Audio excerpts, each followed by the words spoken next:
Fala pessoal, tudo bem? Professor Diego Nieto aqui na área. Estou vindo aqui para a gente conversar sobre um teminha especial, um teminha que cai pra caramba na prova da OAB, primeira fase, segunda fase, que cai muito também nos concursos e que também serve para advocacia. Que teminha é esse?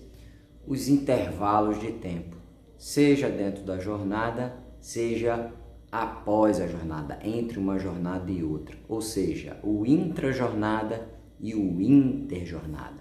Então, vem comigo que eu vou te mostrar.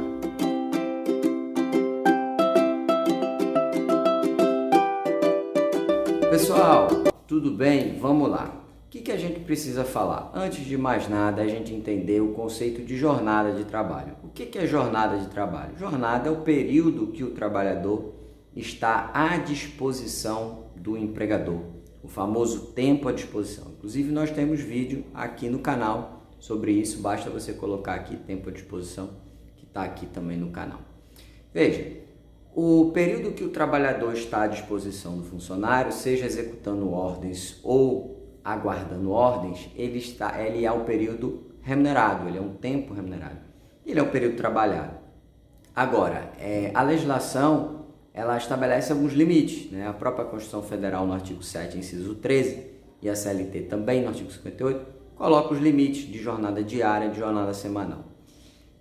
Agora, a CLT ela também estabelece outros limites, fora os limites diários, ou seja, existem limites de tempo, né, e determinações de tempo entre as jornadas, ou seja, entre o fim de uma jornada e o início de outra jornada, é o chamado intervalo interjornada, que está no artigo 66 da CLT, e também os intervalos de tempo intrajornada, que é o período de descanso, de repouso e de recuperação dentro da jornada. Por isso que tem esse nome intrajornada, que está no artigo 71 da CLT. Bom, veja só, vamos começar pelo interjornada. O interjornada, lá no 66 da CLT, é exatamente o período de tempo que o trabalhador vai ter entre o fim de uma jornada e início de outra, para ele se recuperar organicamente, energeticamente e de todo o seu esforço de uma jornada anterior. Pela lei, esse tempo é de 11 horas. 11 horas. Então, se o patrão desrespeitar esse intervalo de 11 horas, por exemplo, terminou a jornada num dia, começou a jornada no outro dia e não deu o intervalo de 11 horas, deu 10 horas, por exemplo, o patrão terá que indenizar, terá que pagar essa 1 hora que ele suprimiu na condição de hora extra, tá? Na condição de intervalo suprimido, tá? Isso está lá na OJ 355 da SDI do TST, que reafirma esse posicionamento. A gente tem que tomar cuidado com essa OJ, tá? Por quê? Porque essa OJ ela ainda tem uma redação antes da reforma trabalhista. E antes da reforma trabalhista, todo o período suprimido, qualquer período suprimido, melhor dizendo, era pago na integralidade. Então, suprimiu 10 minutos do tempo, se pagava 1 hora cheia, né? Seja no intrajornada ou no interjornada. No entanto, a partir de 2017, há uma transformação, uma modificação do artigo 71, parágrafo 4º da CLT, que diz que só será indenizado o período efetivamente suprimido.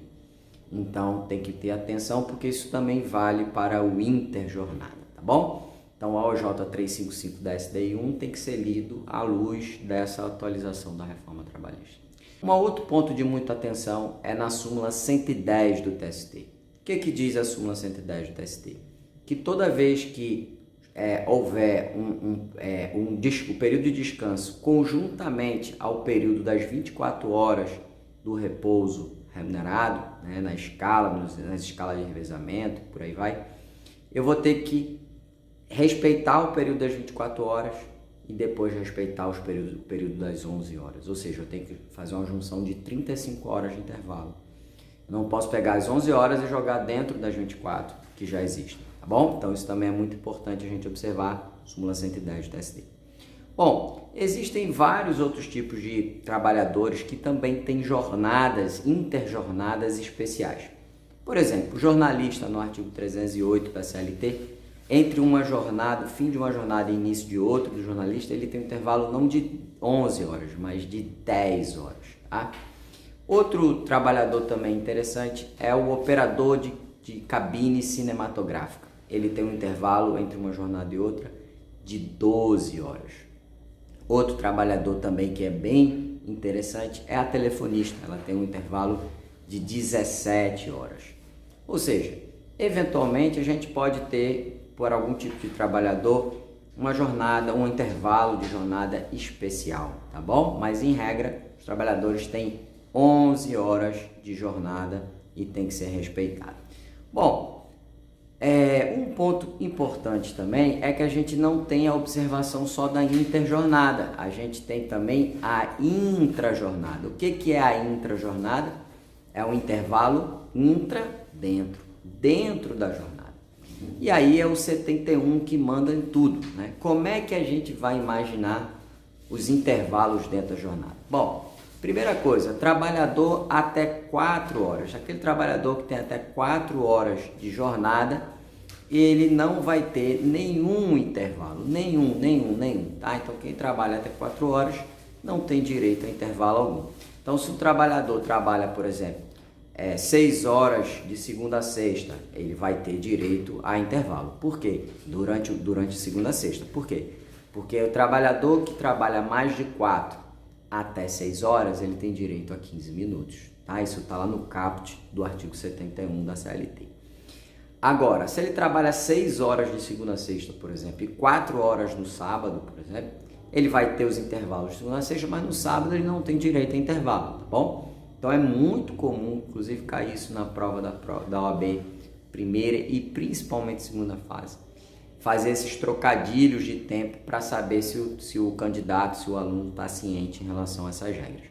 Bom, o período que superar 6 horas, né, o período que passar 6 horas de trabalho, já vai dar ensejo ao intervalo de 1 hora. Então, todo o trabalhador que tem uma jornada superior diária a 6 horas, ele terá direito ao intervalo de 1 hora. Podendo, no entanto, mediante acordo ou convenção coletiva, ele fazer esse intervalo de repouso e descanso até 2 horas, né? Isso, caso seja convencionado nesse sentido. E ele pode também reduzir da 1 hora, está lá no parágrafo 5º do 71. Mas, para ele reduzir também, novamente, assim como para aumentar, ele também para reduzir de 1 hora, ele tem que ter norma coletiva, acordo ou convenção coletiva, inclusive a redação prevista no artigo 611-A, inciso 3º da CLT. Então tem que estar muito atento em relação a esses pontos dessa oscilação, dessa alteração de intrajornada, que isso só pode se dar mediante norma coletiva. Um detalhe muito importante também, muito importante, é a gente observar que existem trabalhadores, obviamente trabalhadores que têm intrajornadas especiais, tá? Como assim? Pelo tipo de trabalho daquele funcionário, ele acaba tendo um regime de proteção diferenciado. Exemplo, digitadores. Digitadores, a cada 90 minutos de trabalho, ele tem 10 minutos de intervalo. Trabalhadores que trabalham em câmaras frigoríficas, né? Um trabalhador que está o tempo todo a uma exposição à mudança brusca de temperatura. Esse trabalhador, a cada 1 hora e 40, ele vai ter que ter um intervalo de 20 minutos.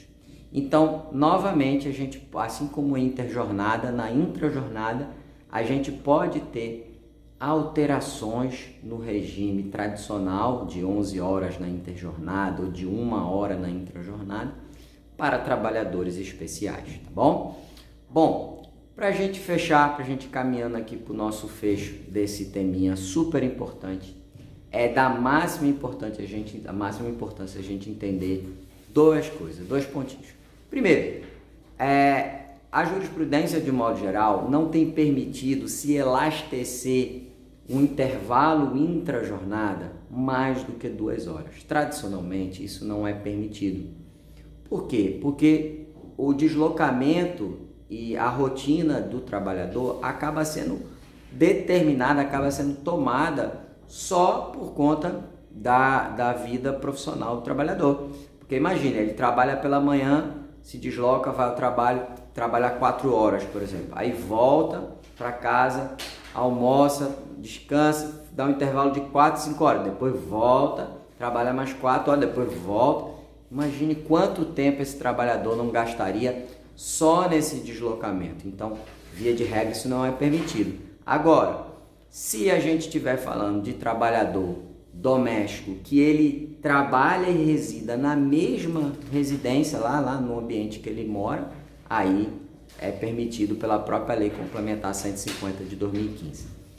E a última dica, a última informação especial para a gente caminhando para o fechamento do vídeo, é que, assim como no interjornada, qualquer descumprimento da norma especial em relação ao tempo definido da lei, será pago de forma indenizatória e relativa ao período suprimido.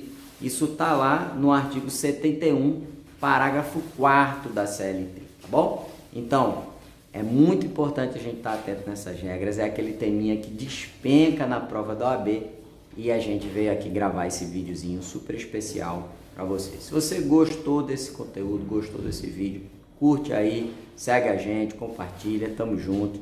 TIP é pra fechar.